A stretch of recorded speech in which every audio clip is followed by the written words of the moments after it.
and welcome to Applicata Biblia. My name is Mark, and today we're going to get into the second lesson of a walk through the Bible.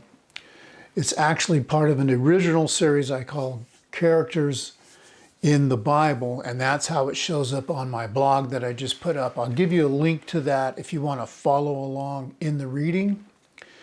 We're going to be reading from the literal translation. I do find it to be a little more readable than King James, although I prefer to study from the King James, and we'll get into that at another time on some study tips. Okay, so if you remember from the last reading we had, now we're going to read this chapter. We're not going to be doing a lot of reading in this series. It's really mostly just some, a summary of certain readings in the scriptures. But these first three chapters are very important to understanding the rest of the trajectory of the scriptures. Once I understand what chapters 1, 2, and 3 of Genesis is about,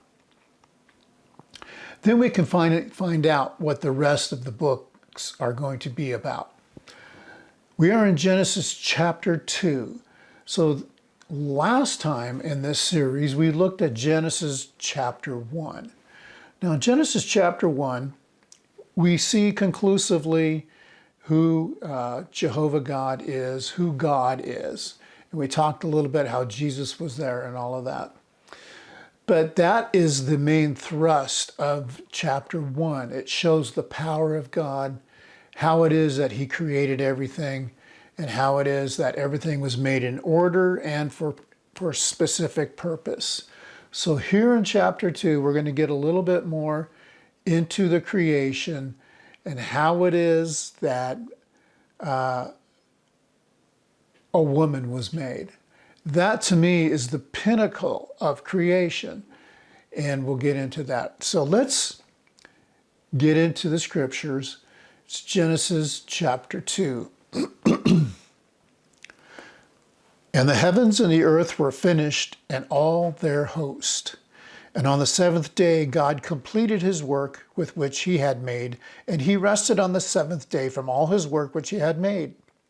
And God blessed the seventh day and sanctified it, because he rested from all his work on it, which God had created to make. These are the generations of the heavens and of the earth when they were created in the day that Jehovah God was making earth and heavens. And every shrub of the field was not yet on the earth, and every plant of the field had not yet sprung up, for Jehovah God had not sent rain on the earth, and there was no man to till the ground. And mist went up from the earth, and watered the whole face of the ground. And Jehovah God formed the man out of dust from the ground, and blew into his nostrils the breath of life. And man became a living soul. And Jehovah God planted a garden in Eden to the east, and he put the man whom he had formed there.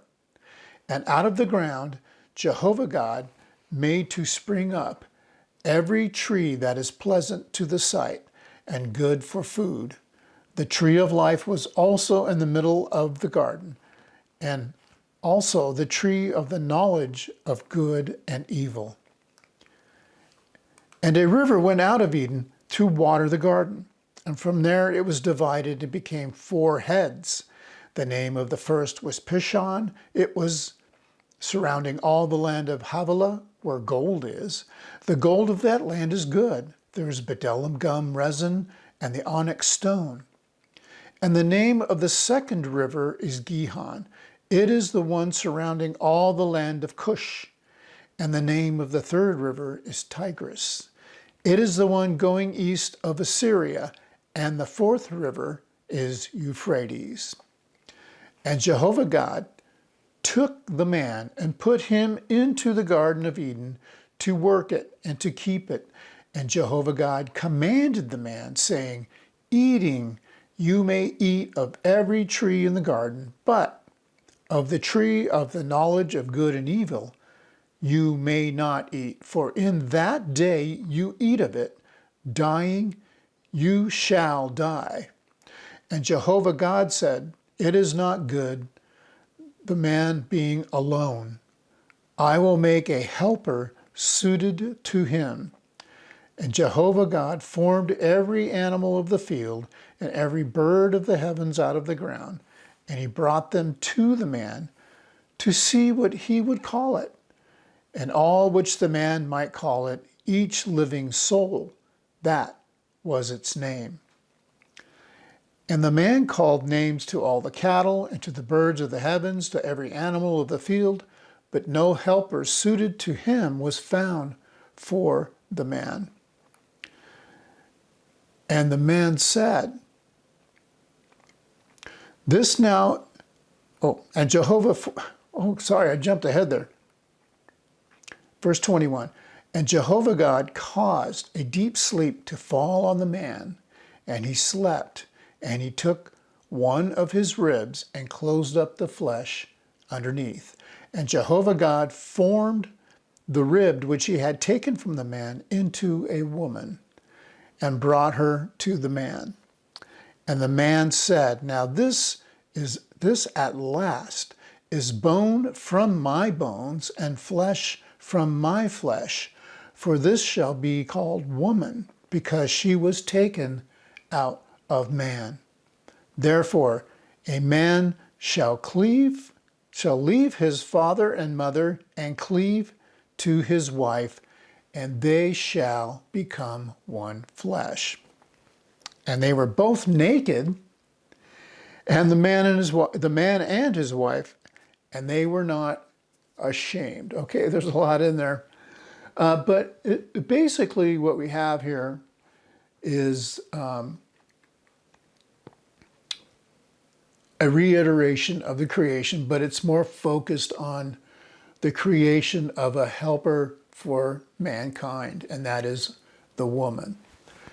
And it's very interesting to read it. That very last part, where they're naked, but they're not ashamed, and that's because they don't know what sin is. But we'll get to that in the next one. What's interesting to see here to me, right out of the bat, right off the gate, is to see that God is basically performing a surgical procedure on Adam. I mean, here's the Bible writing about what we didn't realize until many, many, many years, just a few hundred years ago, many years after this, but only a few hundred years ago, and the existence of mankind. And this is writing about how you can knock somebody out, basically, and perform surgery on them.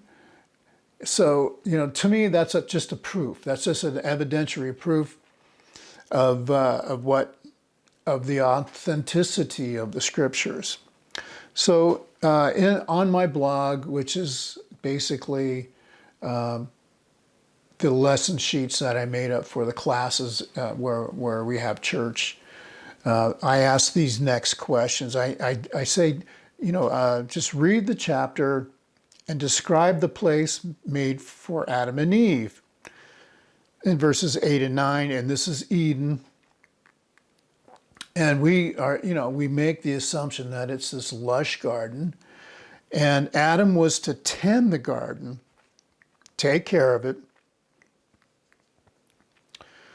It's also interesting to see during this time, this is where we see the Sabbath established. God rests on this seventh day, and he sanctifies it. That means he separates it out, and he makes it a holy day.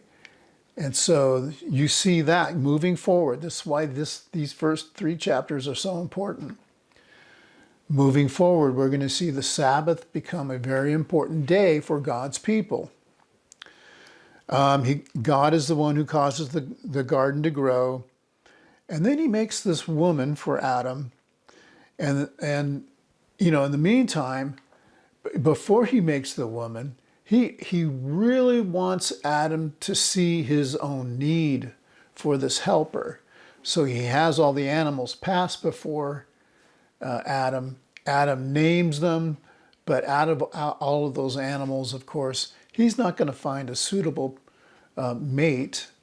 And so he realizes, I'm assuming that was the point of all that, that he realizes he needs something or somebody that is more like him. Now, all the other creatures, they have mates that are more like they are. And if you remember in chapter 1, everything is made after its own kind. And that's the order of God, and that's the order of nature. And that also plays an important part throughout the scriptures, especially in the early days when the laws are dispensed and that sort of thing.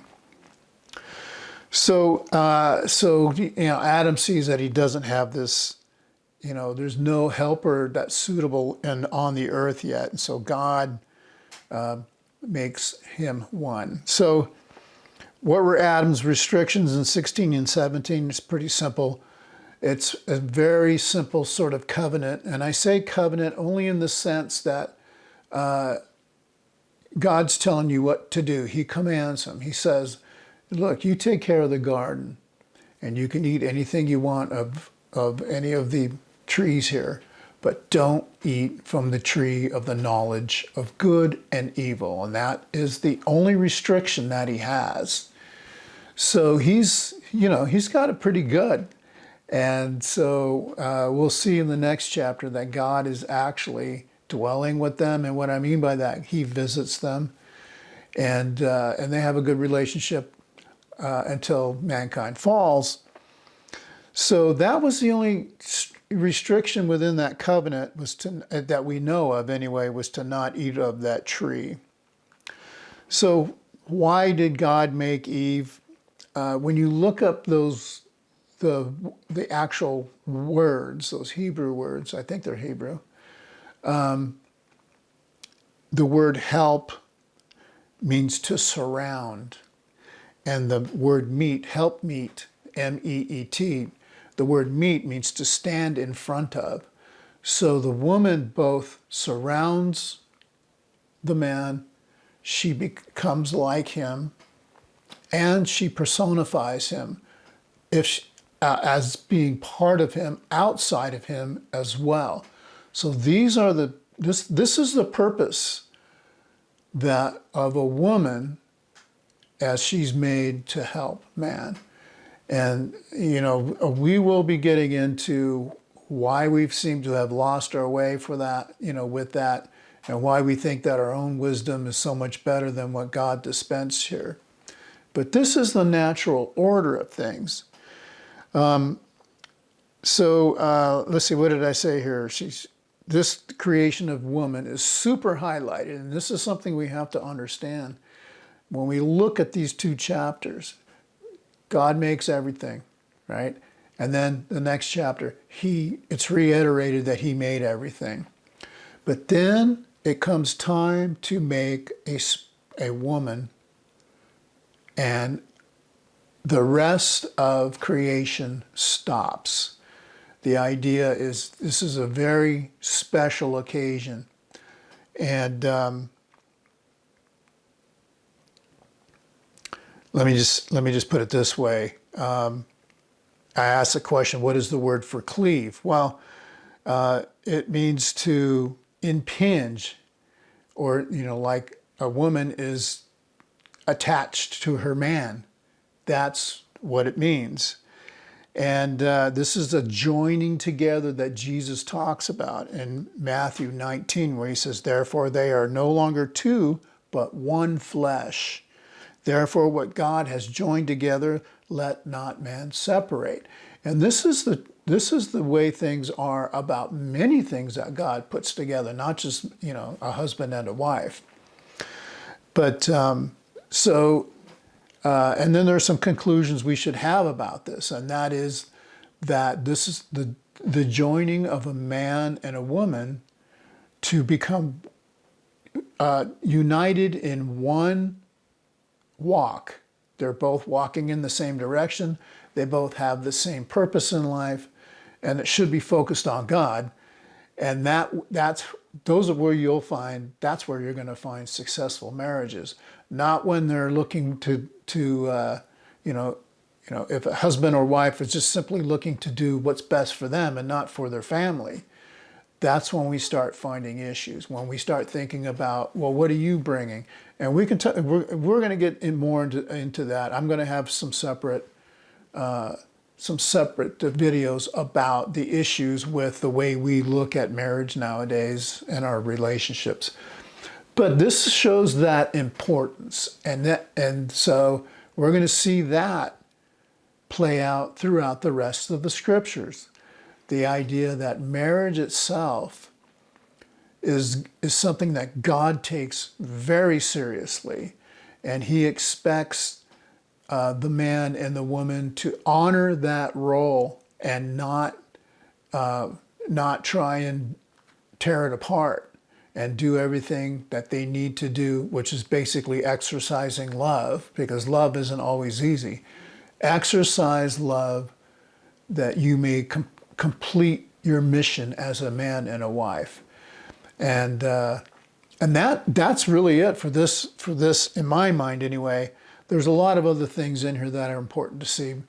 We're not going to get into all the deepest things, but that's really the thrust of this chapter, is showing that God creates marriage, the marriage Himself, and that it's a very special thing.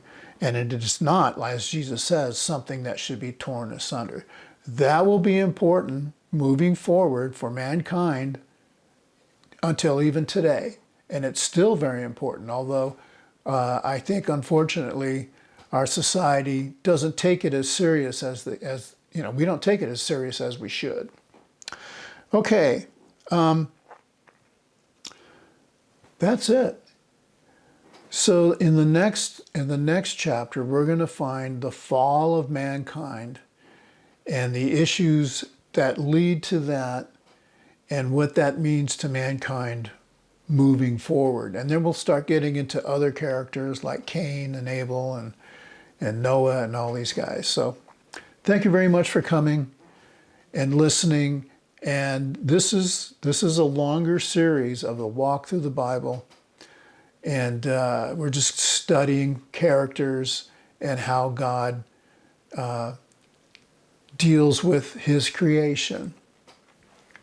So if you have any questions, just put them in the comment section. Thank you so much for coming. God bless you. See you next time.